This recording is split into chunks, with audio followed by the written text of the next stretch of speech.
Hey, welcome back. This is Dr. Chad Kish, and this is a video lecture on adaptations and modifications for KINE 1331, which is our Physical Education for Elementary Teachers course.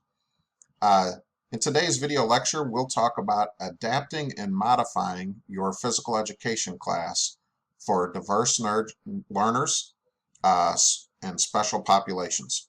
All right, it's critical to understand how to adapt your instruction because your students all come in with different abilities and different learning styles. So even though adaptations and modification has its roots in special education, it is really just a way to teach to all of your diverse learners, whether they're special education students or learners that are struggling or advanced, have cultural differences, different backgrounds, different levels of experience with a certain activity.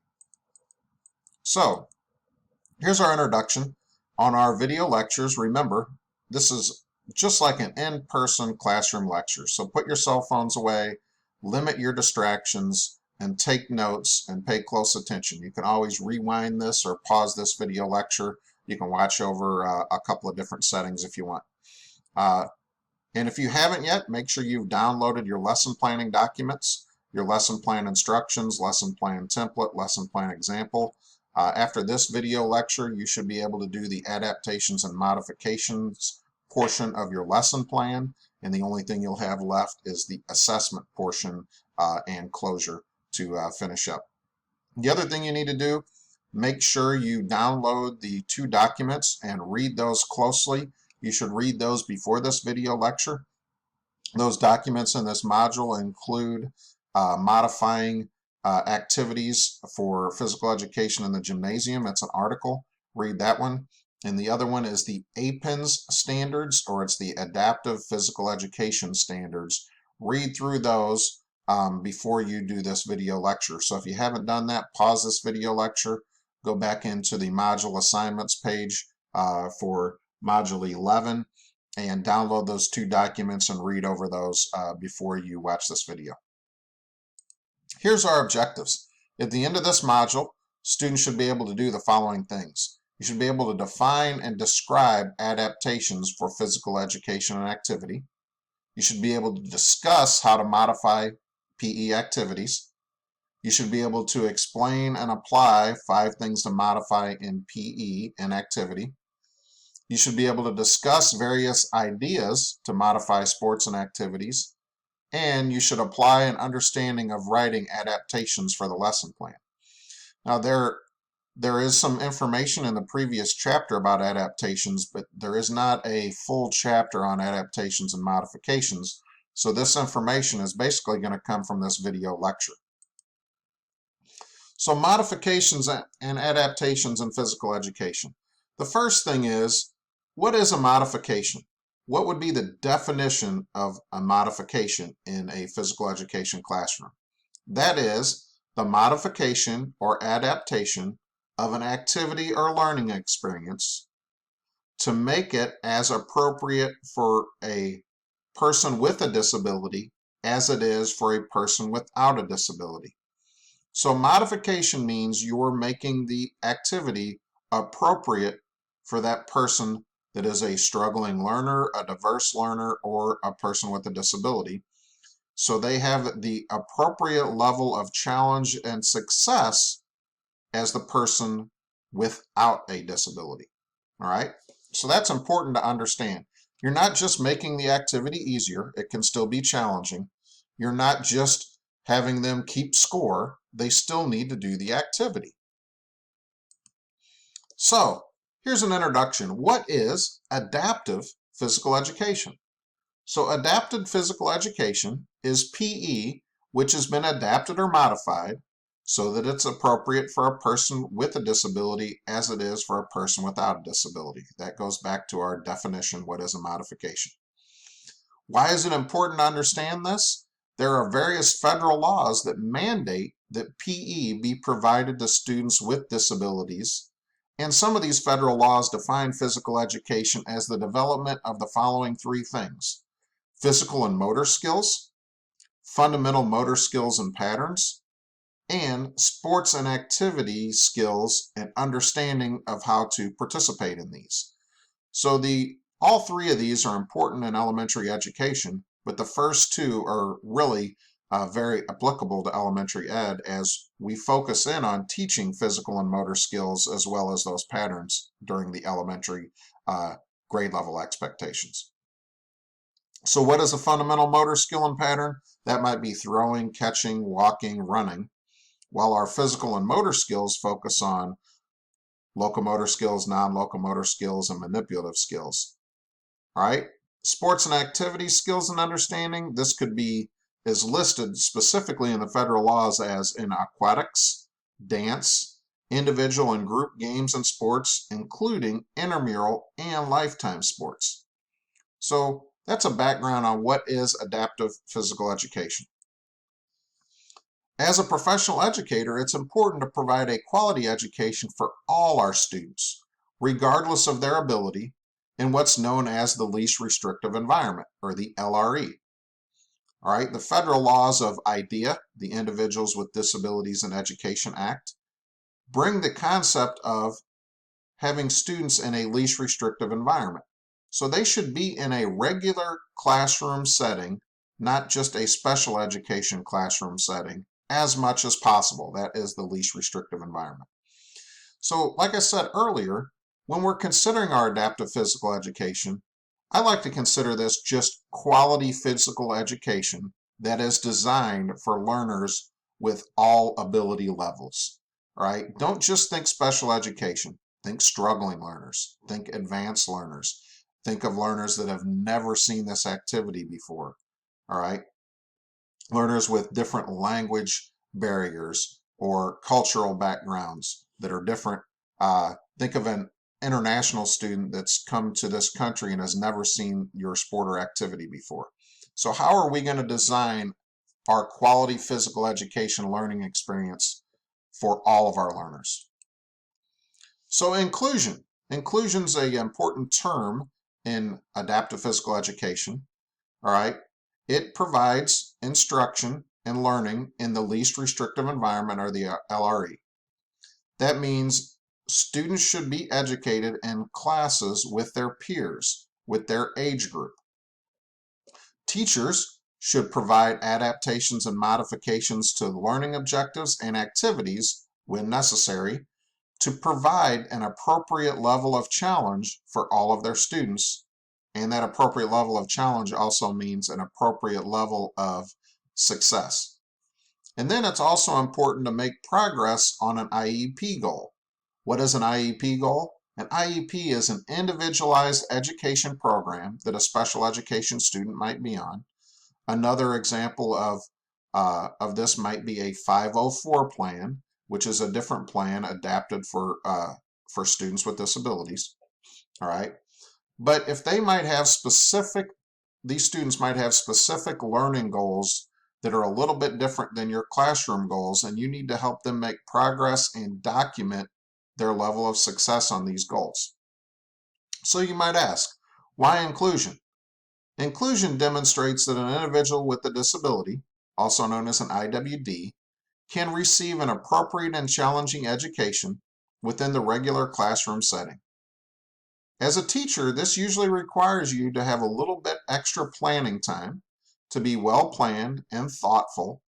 All right, you might have to cooperate or collaborate with the special education teacher, a learning specialist, an adaptive specialist, as well as the special education coordinator or the IEP team, which you will probably be a part of. All right. Some more information on inclusion. It's the responsibility of all school staff to make sure a student's individualized education program is carried out appropriately. This is a federal law and kind of changing in philosophy that places students in the regular classroom instead of a special education or adapted PE classroom as much as possible. This law led to the merging of resources. So special education students should be co-taught within a classroom. It might provide a co-teaching setting where there's a classroom teacher and an adaptive PE teacher or a special education teacher that works within the classroom to pull out or pull separate or provide additional instruction for those students that are struggling or needing adaptations. This might be called CWC, or a class within a class, that you'll learn about in your special education courses. So, what does inclusion provide for students? It provides supports. This might be specialized equipment, specialized or modified instruction, all right? Special peer groupings. You might need additional personnel such as peer tutors, teacher assistants, paraprofessionals, special education teachers, adaptive PE teachers, and you might need to provide some individualized programming or programs in specific areas. So I ask you to download and read the APEN standards, and I'll give you a brief overview of what the Adaptive Physical Education National Standards say. There are a variety of these, and they're important for the teacher to understand, especially if you're teaching physical education. So standard number 1 is based on human development. This means you should have an understanding of the foundation of goals and developments of activities for all of your students, including students with disabilities. Number 2 is motor behavior. This means the teacher should know how to teach motor skills and the development patterns that go along with motor behaviors for all of their students, including those that need special assistance. Number 3, exercise science. As a teacher, you should understand the modifications to scientific principles of exercise for individuals with disabilities. Number 4, measurement and evaluation. You should understand how to measure, evaluate, and assess these students' performance, especially students with disability, to comply with the prescriptions and mandates of federal laws and the IEP or Individualized Education or 504 plan. Number 5, you need to understand history and philosophy. All right, this helps you understand the history and philosophy of the changing laws, regulations, and philosophies for adaptive education. Number 6, it's critical to understand the unique attributes of various diverse learners, right? This means you should understand that all students are individuals. You should teach students to their specific individual needs and learning styles. This really relates to the federal law of IDEA. Number 7 is curriculum theory and development. This means you should select goals based on relevant materials, practices, and pre-assessments for the students based on where they currently are in their development. Number 8 relates to number 4 on measurement and evaluation, but it is assessment. This means you need to understand how to directly assess both formative and summative assessment to drive your programming and instruction for all of your students. APEN standard number 9 is on instructional design and planning. You must design and plan your lesson plan to meet your students' needs, including the IEP needs and individualized programming goals of your special education students. Number 10, teaching. You must understand how to teach motor behavior, motor development. You must be able to plan and sequence your instructional strategies and motivate all of your students, including your adaptive students. Number 11, you need to be able to consult and provide some staff development for other staff and teachers, including paraprofessionals. This means you should consult and work with the special education teacher, resource teachers, classroom teachers, parents, and the IEP team, and provide information on how students learn best in physical education to the classroom teachers and the parents that need to continue these teaching goals at home. All right. Number 12 is student and program evaluation. This also feeds into assessment, but this is where you understand how to assess and evaluate all of your students to see if they met the goals and your program to see if you're meeting standards such as the NASP standards and your grade level expectations. 13, continuing education or staying up to date. You should stay current on your new laws and learn new tactics to instruct and motivate students from diverse learning backgrounds. Number 14, ethics.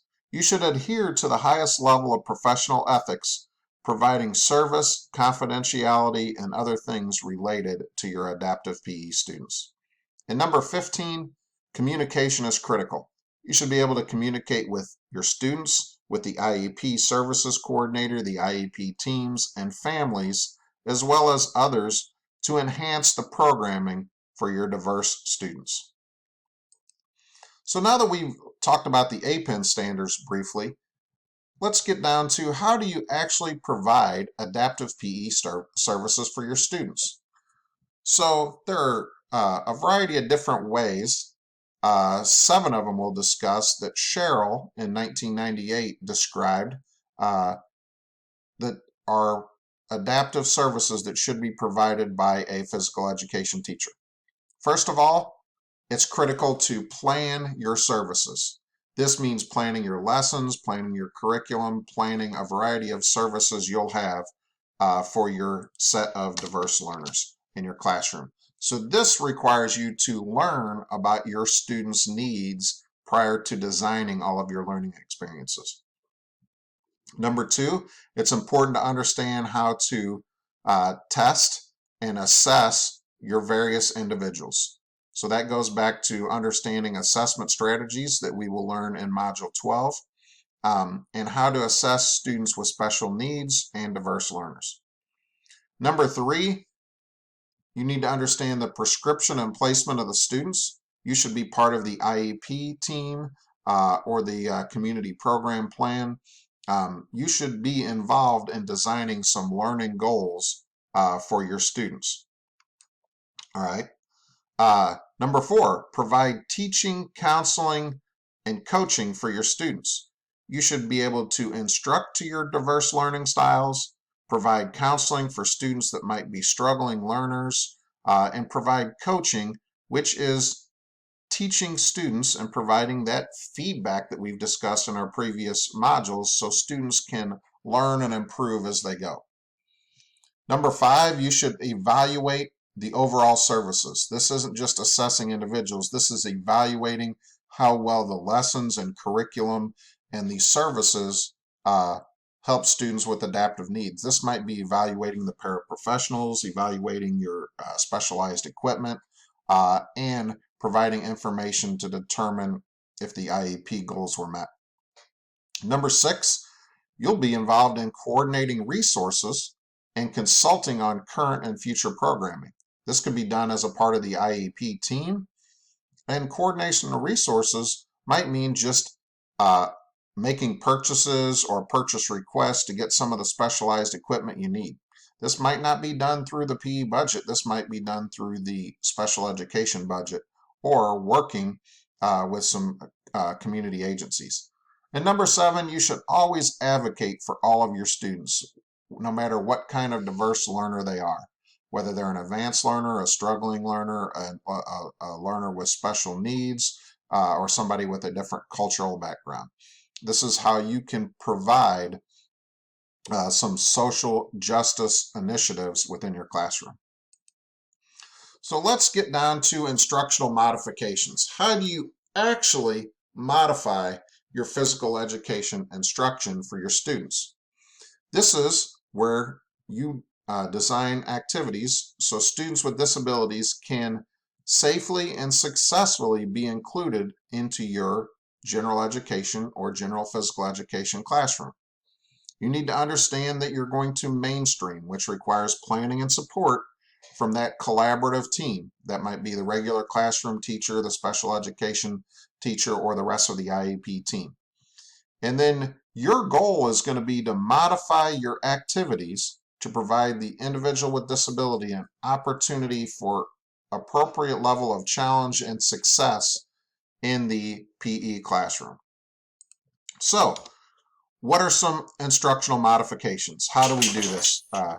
Dr. Kish, there are 4 instructional modifications that you should use. Number 1 is your models of instruction.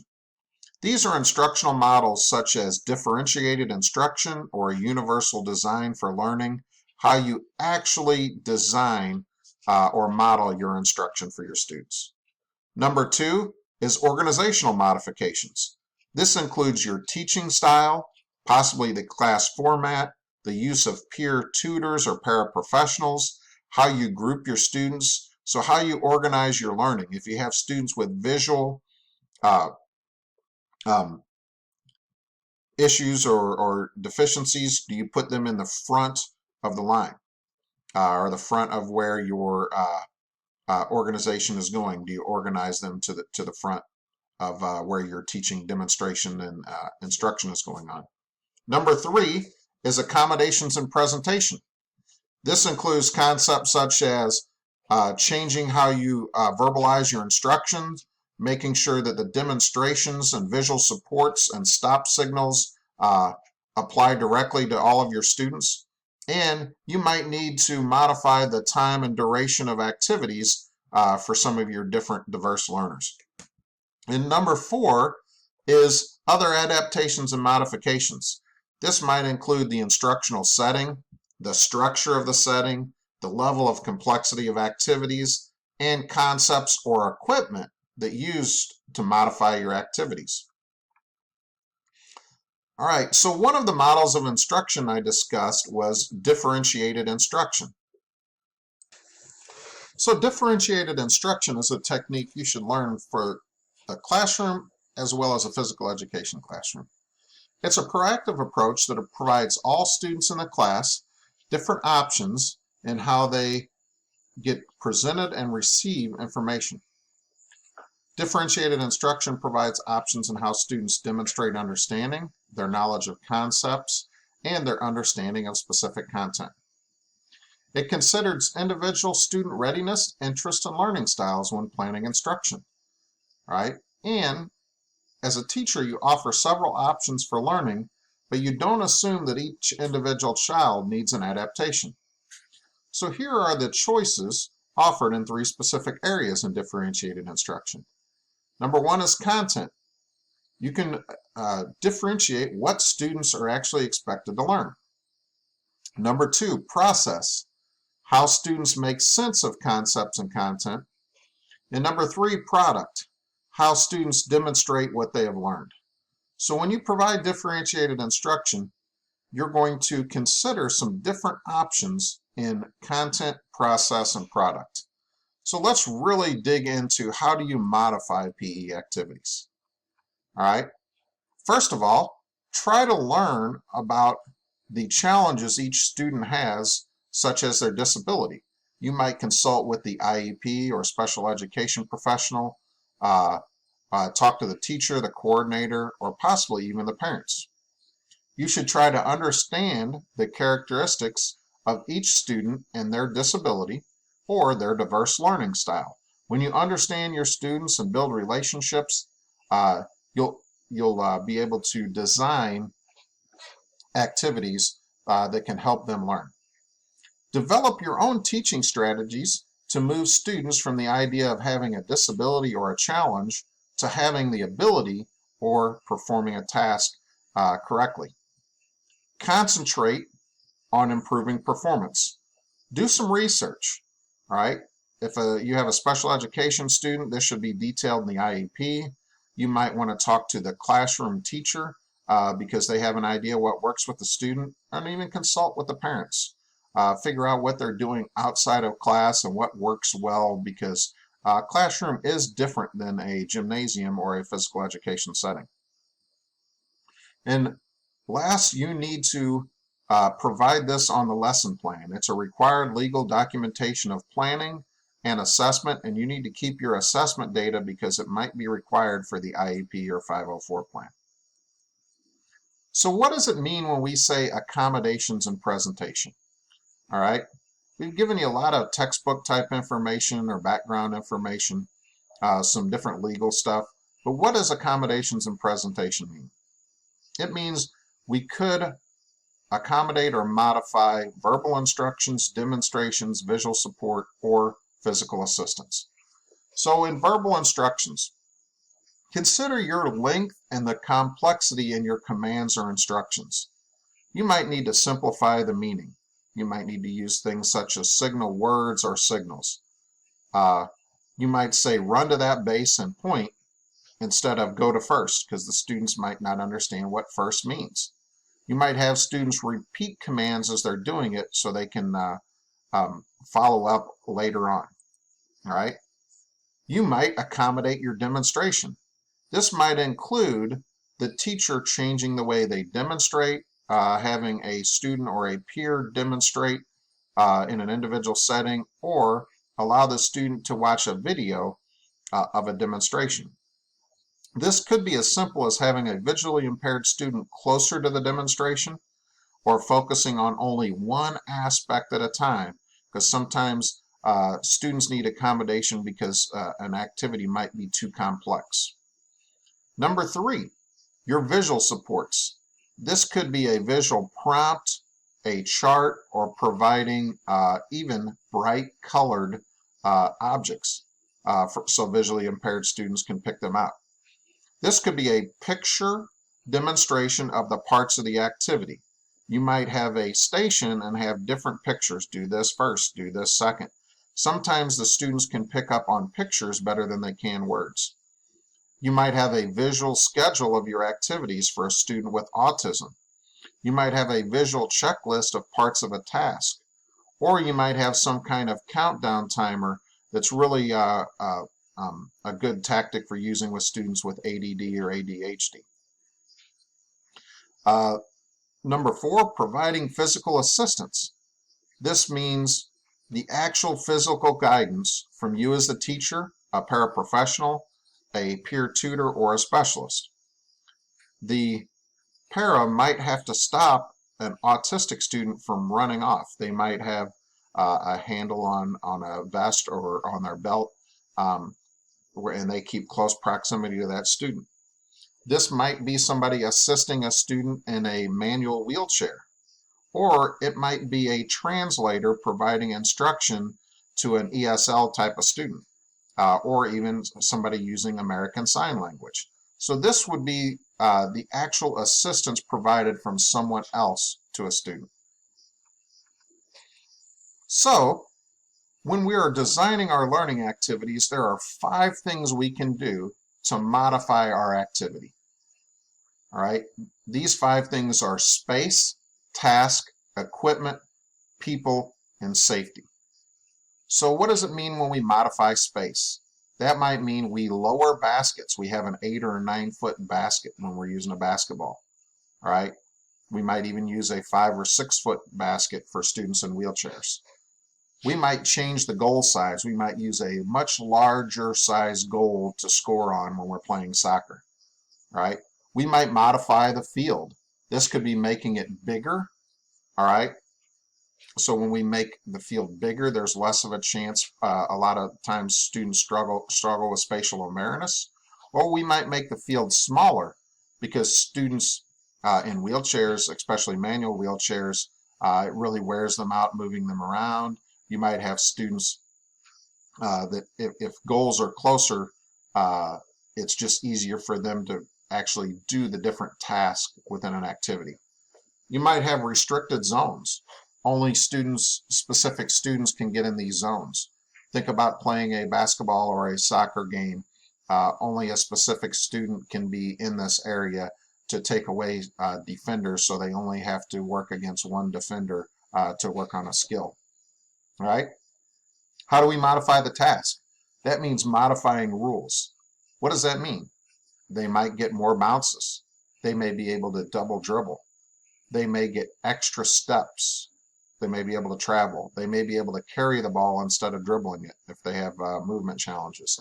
It could be an idea such as in volleyball, the ball gets to bounce once and then they can play it, where in a normal game, if the ball bounced, the set service would be over. Number 3, we modify equipment. We might use lighter, heavier, larger, smaller, or specialized equipment. What does that mean? All right, in the equipment, we might want to use a smaller ball if students using a larger ball struggle with form. But when we're playing soccer, students in a wheelchair that have limited ability to move their legs might need a larger ball to kick it. Sometimes using a lighter ball, such as a beach ball in volleyball, is easier because the ball stays in the air longer. Specialized equipment might be something that's very bright. If we have students that are visually impaired, it might be a beeping ball. We might use a tee to hit off of in baseball or softball. All right. We might use a oversized type of ball or a softer ball that's specialized. How do we modify people? This might mean we change teams. The individual with a disability is an extra or bonus player. We might have students that have different abilities on different teams. We might modify our games to have smaller or less people in a game, so people get more chances at activity. We might allow the assistance of a peer tutor or a paraprofessional, along with our student that has special needs. And it's always important to remember safety. Number 5, safety is important for all people, all of our equipment, all our rules. So this might be just modifying the task for safety for all of our students. So here are some specific ideas to modify different sports and activities. First of all, think about pitching distance. If the pitching mound is further away from where somebody's going to hit in baseball or softball, it might be too far for the pitcher to throw and be accurate. As well as the hitter, when it's further away, the longer you have to visually track a ball, the harder it is to get your swing pattern down to hit it. So the pitching distance might be decreased to accommodate the needs of a student trying to hit a baseball or softball. You might allow extra time to move in between bases. One way I've done this is you always have to throw it to the pitcher, and then the pitcher throws it back to first. All right, that provides basically the time of turning a double play for a student to move between bases. All right, allow the use of a guide to push or hit a ball. Think about bowling. Students can use a guide or a ramp to push the ball down. You might use a tee to hit a baseball or softball off of. You might use a hanging ball to practice your tennis serve or strokes. You might provide a smaller area for games such as basketball or soccer. You play indoor soccer, maybe less people, you have more opportunities to touch the ball. You might do the same thing in basketball. Consider your students in wheelchairs, allow them to hold the ball in their laps during periods of movement where they don't have to dribble the ball. Right? This allows them more freedom of movement and ability to be able to pass or shoot more often. Think about changing the space. You might lower the nets for tennis or volleyball to accommodate somebody with limited motor skills or possibly in a wheelchair. You might also use a pickleball net to play tennis or volleyball that's much lower. Sports equipment, such as larger and softer balls or lightweight rackets or clubs, or the oversized lightweight bats for wiffle ball. You might use Velcro baseballs that hit the Velcro catching mitt so they stick a little bit more. You might consider ideas like beach ball or one bounce volleyball to modify some of your rules. All right. So there are a lot of different things you can use to modify your sports or activities for students with diverse learning needs.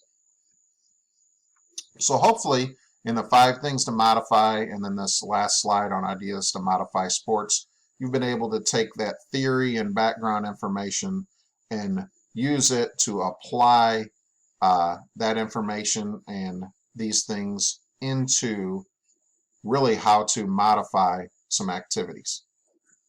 So your activity for this module is going to be 5 things to modify.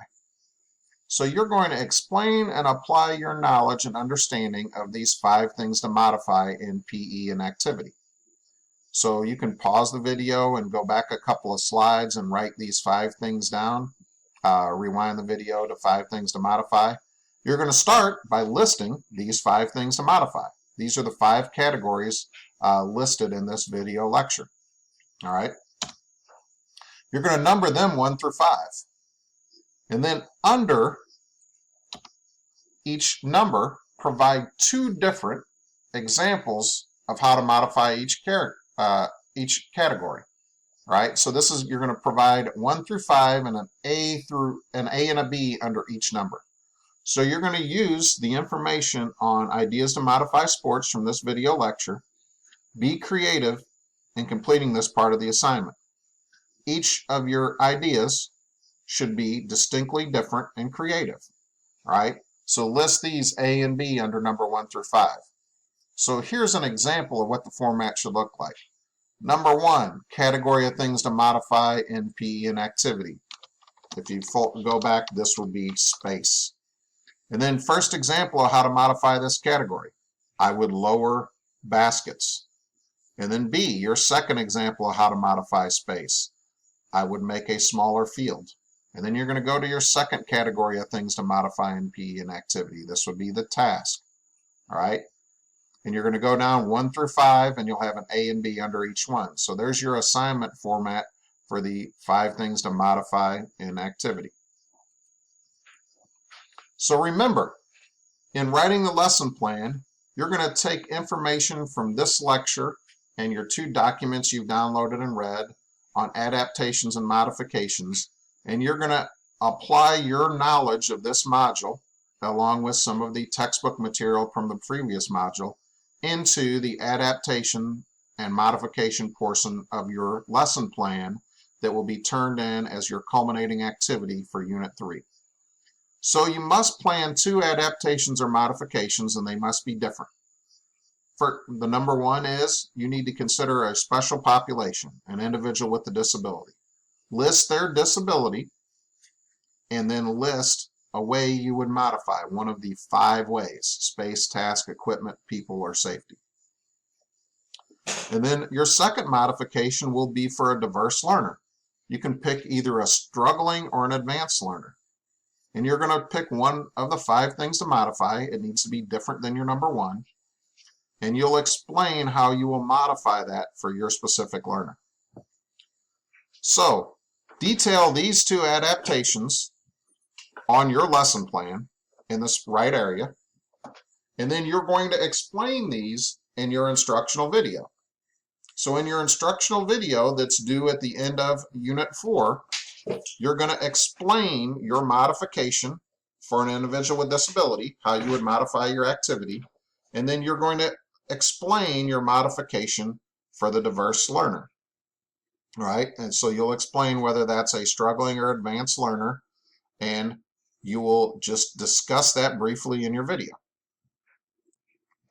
So, hopefully this video lecture provided you a little bit of background, some theory information, and on federal laws, as well as adaptations, modifications, ideas such as mainstreaming, and what a modification is, as well as inclusion.